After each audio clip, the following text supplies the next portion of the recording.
My wife, Jessica, and I, Mark, have been together for 17 years, married for 15. 2 years ago, I was sat next to my lawyer at the defense table in the county courtroom, my eyes fixed on the door as the jury was about to enter. My attorney leaned in and warned me that if convicted, I could be facing several years behind bars. The truth was, I had done it, but I hadn't felt like I had any other choice. Maybe I let things get a little out of hand. But tell me, what would you have done if you were in my position? I suppose I should start from the beginning to explain how I ended up here. Some background might help you understand why I'm sitting in this courtroom today. My wife, Jessica, and I got married a little later in life. She was 32, and I was 34.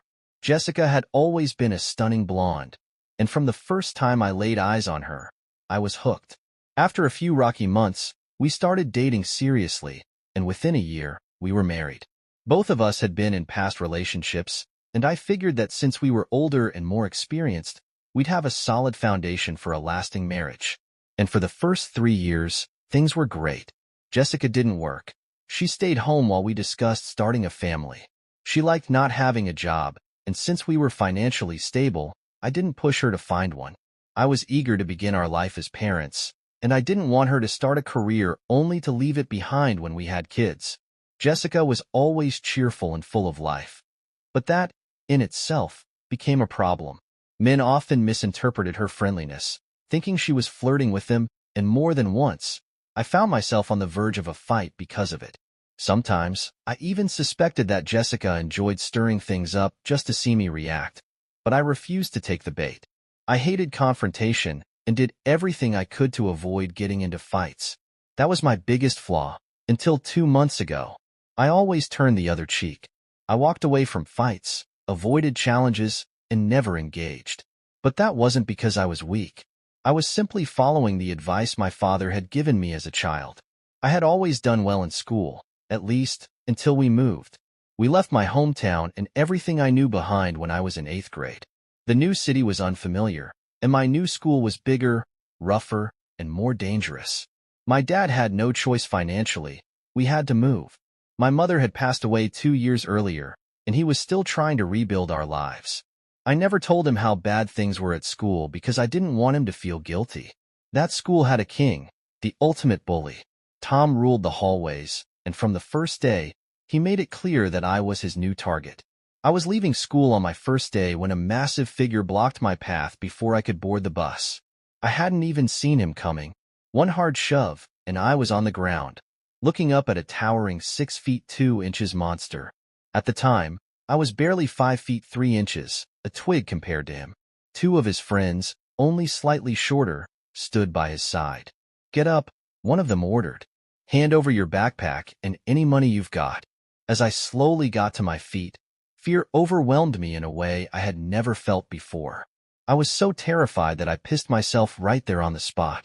Looking back, that might have been what saved me from a full-on beating. Tom sneered at me. "What's your name, wimp?" "Mark," I stammered, my voice shaking. "Well, Mark, you've got yourself a new name. From now on, you're Pissy Mark." He turned to the growing crowd of students gathering around us. "Hey, everyone, look at Pissy Mark. He pissed himself like a damn baby." The laughter echoed around me. Humiliation burned through me as I ran home, skipping the bus entirely. From that day forward, Tom made my life a living hell. He was a junior, which meant I had to endure 2 years of torment before he graduated. Those years were miserable. No girl would go near me, no matter what I did, and my nickname stuck like glue. I was shoved, tripped, beaten, and humiliated on a daily basis. I had always thought of myself as a good person, but you'd never know it by the way I was treated. The only thing that kept me going was the thought of Tom finally leaving. And when he did, things got better, slowly. By the time I was a senior, only a few people still called me Pissy Mark. I graduated with honors, earning the title of valedictorian, and later attended a good college, where I became a design engineer. At the time, I had tried to tell my dad about the bullying, but he insisted on going to the school to fix the problem. That was the last thing I wanted. Having my dad fight my battles would only make things worse. I convinced him to let me handle it, then lied to him when he checked in a few days later, telling him that things were getting better. But things weren't better. In fact, they were getting worse. One particularly bad day at school left me completely on edge by the time I got home. I was furious, ready to explode at the slightest provocation. Unfortunately, my younger brother happened to be in the wrong place at the wrong time. He had taken something of mine. What it was, I couldn't even remember. But in that moment, it didn't matter. We started arguing, with my dad sitting in the next room. The bottled-up rage I had been carrying for months finally erupted. I shoved my brother hard against the wall and threw a punch at his head. At the very last second, he ducked, and my fist went straight into the wall instead. We lived in an old house, with thick plaster walls and wooden slats behind them. My fist smashed through, leaving a 3-foot hole and snapping 2 boards in the process. My brother was crying. My dad came rushing in, his face twisted in anger. "You could have killed him," he shouted. "Get to your room. You're grounded for 2 months. And so I was. Grounded, still being bullied at school, and completely miserable. Those were the longest 2 months of my life. But my dad had taught me something valuable that day. My anger was dangerous, and if I ever lost control again, I could seriously hurt someone. That lesson stuck with me for years. It's why I always walked away from fights. It's why I avoided conflict. But 3 months ago, everything changed. I usually called Jessica around lunchtime so she could have my meal ready, but that day, I forgot. My lunch break was only an hour, and with a 20-minute drive each way, it helped to have everything set up. When I arrived home at my usual time, I found Jessica on her hands and knees, scrubbing the living room rug. Muddy footprints, size 13, covered the white carpet, leading from the front door straight to the back bedroom. "Jessica, who the hell made this mess?" I asked, frowning. She barely looked up. "Oh, that was Liam's new guy, the one checking the smoke alarms. He came in with dirty shoes and didn't wipe them off."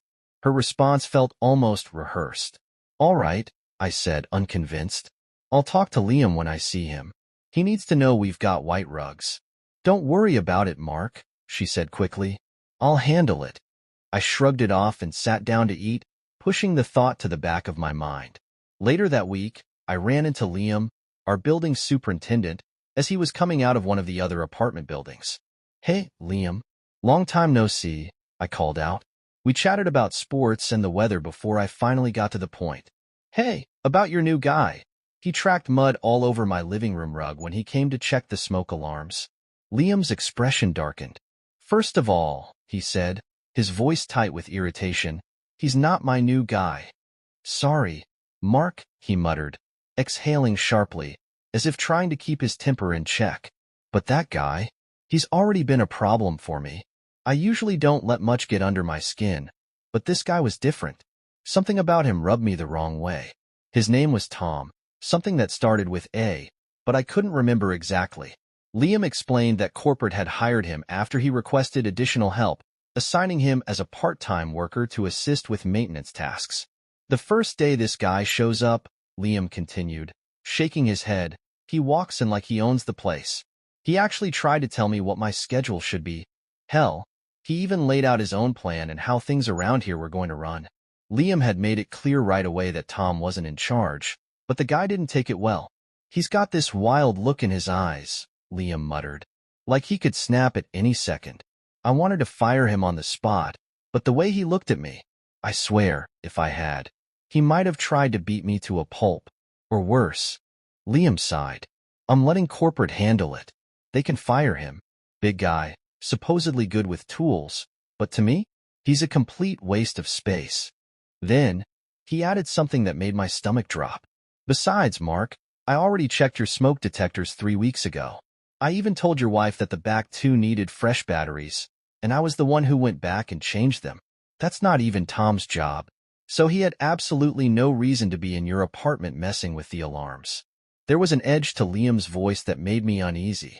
The conversation stuck with me for a little while, but eventually, I pushed it out of my mind, until something else happened a few weeks later. That day, I went to grab a spare pair of sneakers from my closet, but suddenly remembered I had left them under the bed.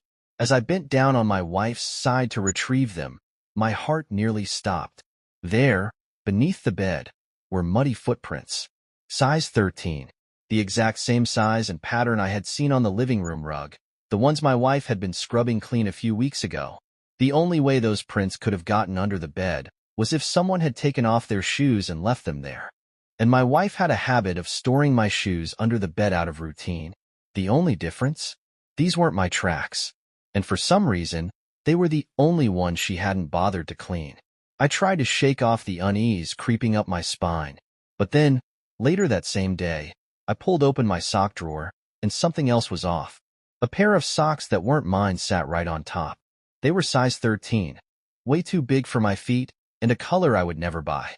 On a whim, I slipped them on, and the sight was almost laughable. That is, until reality sank in. How the hell did another man's socks end up in my drawer? The more I thought about it, the more unsettled I became. Then, as if the universe wanted to throw one last warning my way, I ran into the neighbor who lived directly across the hall. That morning, she eyed me with an odd expression. "So, is your apartment finally fixed?" she asked casually. I frowned.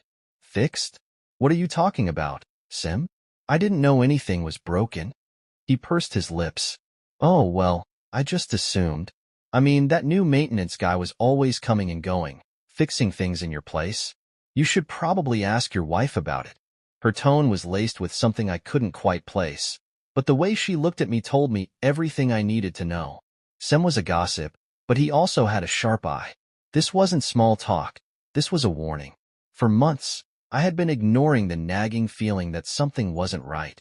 There had been small signs, little things that hinted my wife might not be as faithful as she claimed.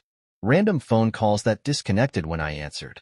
A faint scent of cologne on her clothes that wasn't mine. One day, I straight up asked her, "Jessica, are you cheating on me?" She didn't flinch, didn't stutter.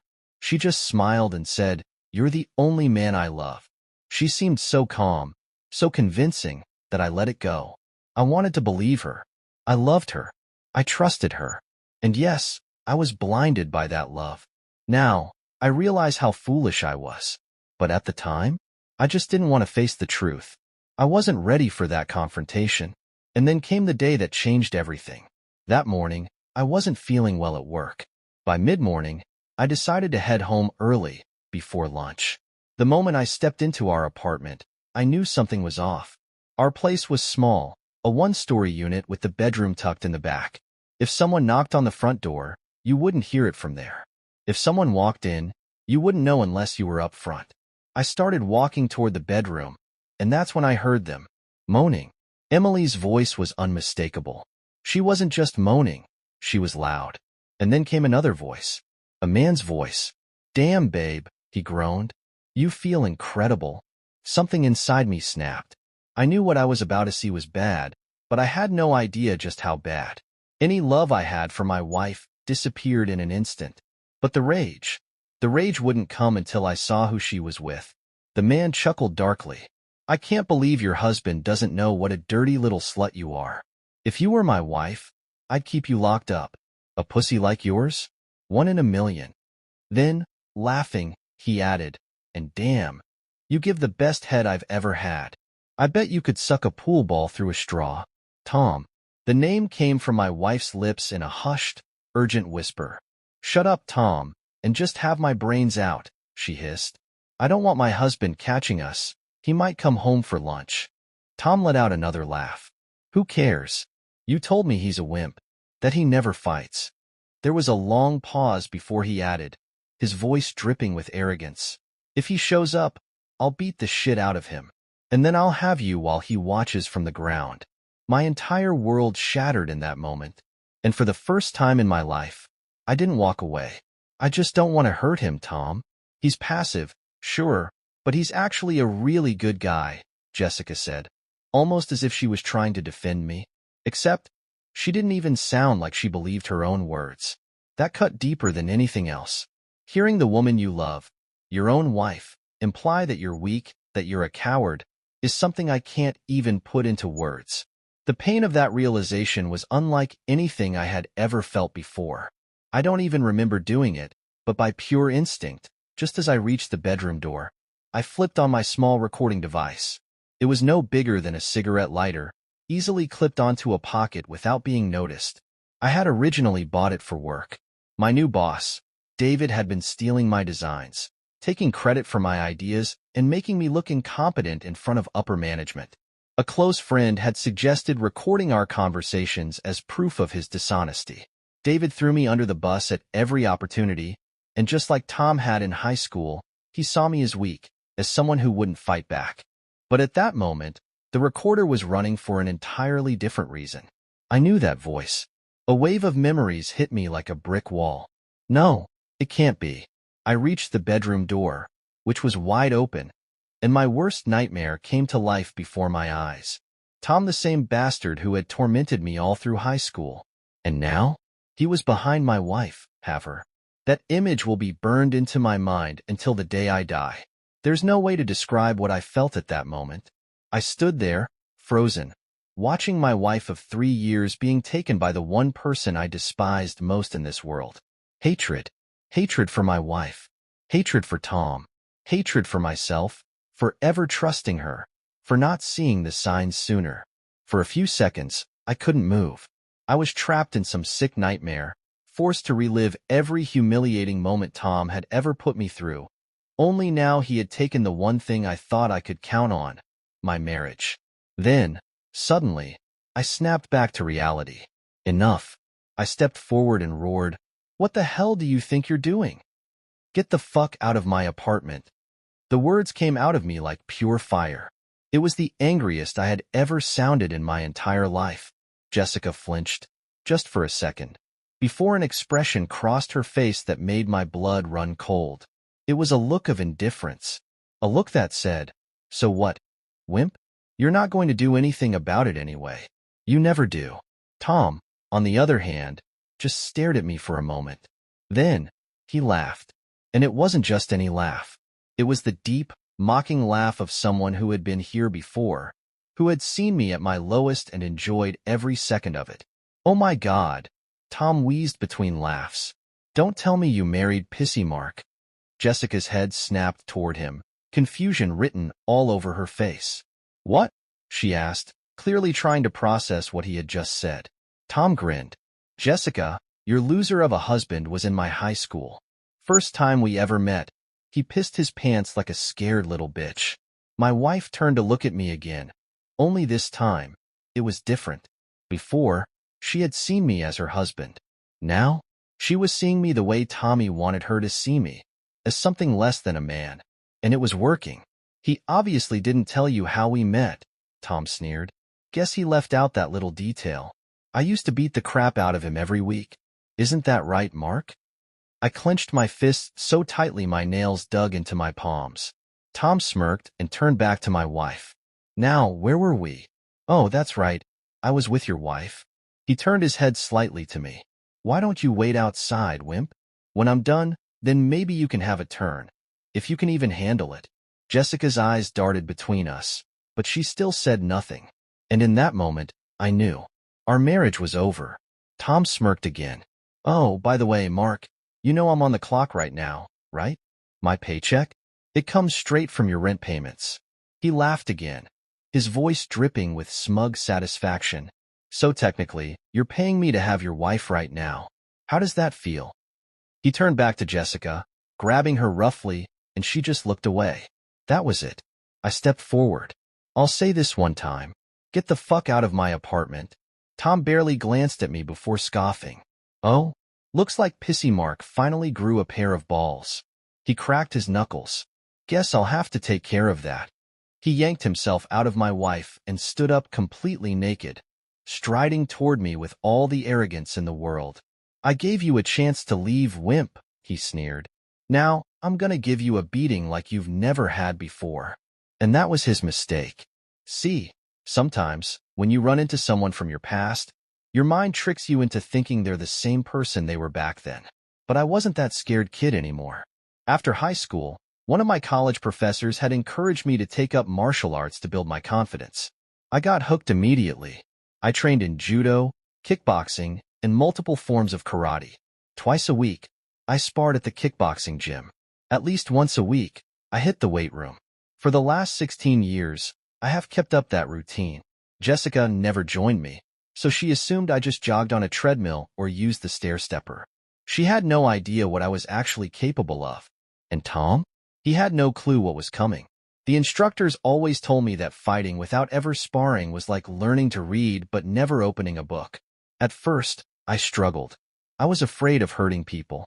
I still saw my little brother's terrified face from the day I almost punched him as a kid. But when I started sparring, something clicked. I got good. Really good. My greatest strength? Speed. Tom charged at me, throwing a massive punch. He was slow. I shifted 6 inches to the right, and his first sailed right past me. That's when I went after him. With precision, I grabbed his elbow and twisted upward while delivering a sharp strike to the top of his wrist. The sickening crack of his elbow snapping filled the room. And for the first time that day, Tom wasn't laughing anymore. I didn't care. I was just getting started.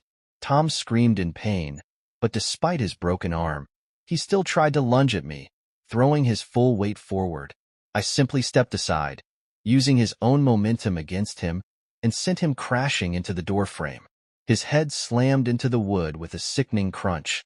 Behind me, Jessica shrieked from the bed, her face barely visible beneath the covers, but I ignored her. This wasn't about her anymore. This was about him. Tom, somehow, managed to get up again. I'll give him credit. He was tougher than I expected, but he wasn't smart enough to stay down. I moved to the center of the room, making sure I had plenty of space. If he had been standing upright, I wouldn't have been able to reach him with my foot, but he was hunched over, dazed from hitting his head. So I took my shot. Spinning around, I unleashed the hardest roundhouse kick I had ever thrown. The impact was brutal. My dress shoe smashed into his jaw, sending teeth flying. Blood sprayed across the floor as he howled in agony, clutching his mouth with his only good arm. That brief second of distraction was all I needed. I lunged forward and drove my knee straight into his chest. I heard and felt his ribs crack under the pressure. That was enough. This fight was over. With one swift motion, I swept his legs out from under him, and he hit the ground like a sack of bricks. I remembered something my instructor had told me once. If you get an enemy down, keep him down. So I did. I jumped onto his ankles with my full weight, feeling at least one bone snap under my heel. Then, for good measure, I delivered several well-placed kicks to his groin. My expensive dress shoes made sure his manhood was permanently out of commission. Tom was still moaning in agony when I drop-kicked him in the head, and just like that, the room fell silent. The only sound was his low, pathetic whimpering. I stood over his twitching body, breathing heavily, and then I snapped his other arm, just to even things out. Then, for the final touch, I stomped on his kneecaps. Did it make me feel better? Yes. It did wonders for my mood. I stared down at him and sneered, "There, Tom, that's insult to injury." Then, just because I couldn't resist, I kicked him one last time in the side of the head. He went limp. What I did might sound brutal, but I never remember Tom giving anyone mercy. Not once. Not me. Not any of the kids he tormented. He was pure scum, and I treated him accordingly. For the first time, I looked over at Jessica. She was still in bed, the sheets pulled up to her chin, her eyes wide with a mix of fear and disbelief. She had never seen me even raise my voice, let alone throw a punch, not even when other men hit on her right in front of me. And honestly, I had always suspected she did it on purpose, pushing the limits to see what I would do. She thought I was weak. Not anymore. I could see it in her face. She had just watched me obliterate a man who had 8 inches and 100 pounds on me. I stepped closer, looking her dead in the eyes. "You always thought I was some pushover, didn't you?" My voice was calm, too calm. "Every time you flirted with other men, you were testing me, seeing if I'd react." Her lips trembled, but she said nothing. "Remember that time at the bar downtown? I don't think you even wanted me to pull you away from that gorilla. You wanted to see if he could take me." I leaned in. Guess what? He couldn't. She swallowed hard. "You see, Jessica, a real man doesn't fight just to prove something. He walks away because he knows he can win. I learned to control my temper years ago, after almost killing my little brother in a fit of rage. That's strength." I gestured toward the bloodied, broken mess that was Tom. That's just trash." Jessica just stared. Never mistake kindness for weakness, Jessica, I told her coldly. I treated you with love and respect. But that's over. Forever. I took a step back. You're a cheating whore, and I want you gone. After I leave, pack your shit and get the fuck out of my apartment. I don't care where you go, but if I ever see you here again, I'll make what I did to him look like child's play. I had never spoken to her with such venom before, and for the first time ever, she looked afraid of me. I turned on my heel and walked out. I never looked back, and I never touched her again, because now, she belonged to Tom, and I hoped it hurt. I went back to work. For some reason, my office felt more like home than my own apartment. But about 10 minutes later, cops showed up. Word had already spread. I had wrecked a massive guy and sent him to the emergency room. As the officers cuffed me, I glanced at my boss. I smirked. Guess what? You're next, you backstabbing piece of shit. His face drained of color. After what I did to Tom, I think my boss realized something. He had underestimated me. They took me downtown and held me for the rest of the day. A good friend posted my bail, and the moment I was released, I went straight back to work. I was ready to clean house. But when I got there, I found out that my boss had quit. Apparently, he wasn't willing to risk sticking around after hearing what I'd done to Tom. Not that I blamed him. Then, the company president called me into his office. Mark, he said, folding his hands on his desk, I love your work, but you can't go around beating the hell out of people and threatening my employees. I leaned back in the chair, smirking. Let me explain, I said, and I told him everything. And I had video proof that my boss had been stealing my designs. When I showed it to the company president, he didn't say much, just gave me a knowing smirk. Mark, he said, leaning back in his chair. I always figured there was something stronger underneath that quiet face you put on. He shook his head. Your boss was an asshole. It was only a matter of time before he got himself fired anyway. Honestly, you saved me the trouble. Then his smile widened. Oh, and by the way, you're the only architect I know who presents 3 completely different designs for budget-conscious clients, including full estimates for material and labor. The moment my boss tried to pass off your work as his own, I knew he was a lying sack of shit. He leaned forward, sliding a business card across his desk. Here, he said. This is the name of my lawyer. He's damn good. He should be able to help you with your assault case as well as your divorce. I exhaled sharply, still processing everything. When this is all over, he continued, and if you're not sitting in jail, your job will still be here waiting for you. But until then, you need to stay away from the office until things settle down. Then he smirked again. Tell me something, Mark. Did you really beat the hell out of that guy who was with your wife? I couldn't help but chuckle. Yeah, but it only took about 2 minutes. Honestly, not even a workout. The president burst out laughing. Well, good luck, and keep me posted, he said, shaking my hand. I returned to my apartment to find it empty. Jessica was gone. She had taken all her clothes, her personal belongings, and whatever else she needed. I didn't care what she took. Not anymore. Then, suddenly, my stomach dropped. I rushed to the bedroom, my heart hammering in my chest. I frantically scanned the room until I saw it. My tiny pocket recorder, still running, lying on the floor next to the dresser. I let out a breath. It had captured everything. I am now, sitting in a courtroom, waiting for 12 strangers to decide my fate. Waiting to find out where I'll be eating my next meal for the next 6 to 10 years. I wasn't delusional. I had no expectation of walking free. I had destroyed Tom. The prosecution read out a long, gruesome list of his injuries. And as much as I wanted to feel something, anything, for him, I couldn't find a shred of pity. From head to toe, the damage I inflicted was brutal. A deep gash on his scalp, a punctured eardrum, a severe concussion, a broken jaw with multiple missing teeth, both arms broken, one at the wrist, 7 cracked ribs, 1 ruptured testicle, 2 shattered kneecaps, a broken leg, a broken ankle, and 4 fractured toes. Every time they wheeled him into the courtroom, he was wrapped in bandages, looking like a mummified wreck. And all I could do was laugh to myself, because now, in my mind, he was no longer Tom the bully. He was Toothless Tom. I tried to keep a straight face as I sat in the courtroom, but I could tell the jury was struggling. They kept glancing between me, a 5 feet 7 inches architect, 185 pounds, and the 6 feet 3 inches, 280-pound mess I had turned Tom into. Then the jury filed in. The room fell silent. The foreman remained standing as the judge addressed them. Has the jury reached a verdict? Yes, Your Honor, the foreman announced. The tension was thick enough to choke on. We, the jury, find the defendant not guilty on all charges. The room erupted into commotion. I barely processed what was happening.